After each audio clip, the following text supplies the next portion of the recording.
Okay, so welcome back guys. Manico Fernandez here and nandito naman tayo sa Moto Market with 3 new helmets from Nolan.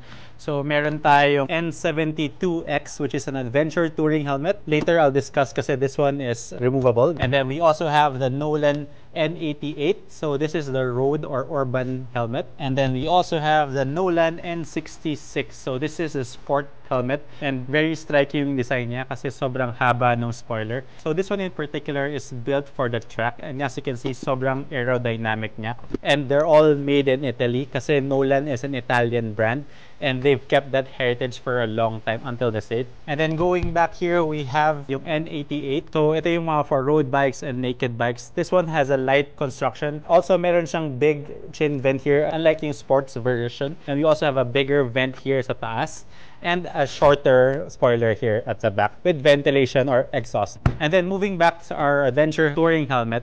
So this is very interesting kasi may pagka-adventure style siya. So very aggressive yung stance niya. Tapos may beak din siya which is removable. And then meron din siya mga vents up top. So tatlo yan.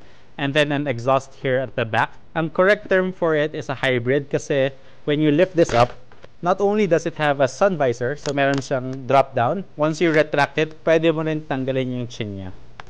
So it doubles as a half-face helmet, an adventure helmet, and then pwede rin tanggalin tong beak niya. So pwede siyang for road riding. So once again, these are all the 3 new helmets from Nolan.